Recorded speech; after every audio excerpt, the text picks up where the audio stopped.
আমরা এই মুহূর্তে রাষ্ট্র পরিচালনা করছি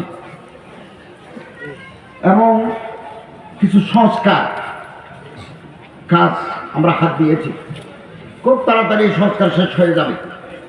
তারপরে আমরা নির্বাচন কমিশনকে শক্তিশালী করে ভোটার লিস্ট, নতুন নতুন যারা ভোটার হয়েছে, যারা মারা গেছেন তারা বা যারা নতুন ভোটার হয়েছে তাদের নাম তালিকা মুক্তি করে আমরা একটা নির্বাচন দেব। ভোট হবে, প্রতিটি মানুষ তার পছন্দের মানুষকে ভোট দিতে পারবে।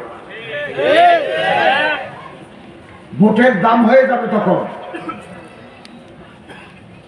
এবং সুষ্ঠু অবাধ নিরপেক্ষ একটা নির্বাচন দিয়ে যারা নির্বাচিত হবে আমরা তাদের হাতে ক্ষমতা দিয়ে বিদায় নেব।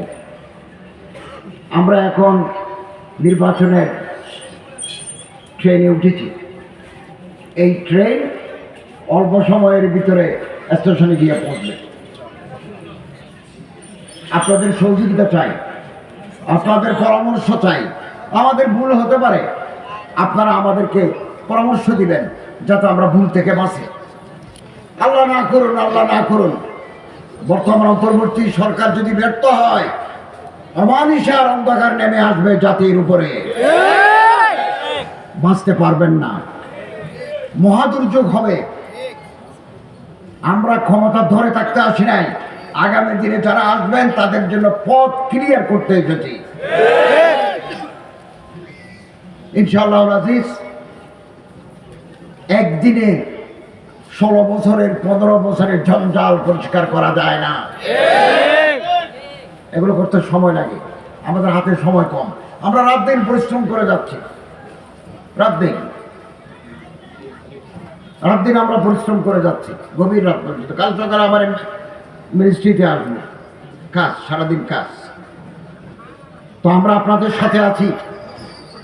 ঝগড়াঝাটি বন্ধ, বিভেদ, ইখতিলাফ, ইফতিরাক বন্ধ। আসুন একে অপরের হাত ধরি, সব মানুষকে ভালোবাসি। মহাব্বতের বিকল্প নাই। গালি দেওয়া যায়, একজনকে মারা যায়, ভালোবাসা মহাব্বত দেখানো কঠিন। হিংসা করে লাভ নাই, হিংসা করবেন না। ইন্নাল হাসাদা ইয়াকুলুল হাসানাত কামা তাকুলুন নারুল হাতাবা। অমুক কেন উপরে উঠলো, যাও তার পিছনে লাগো, এগুলো করবো না আমরা।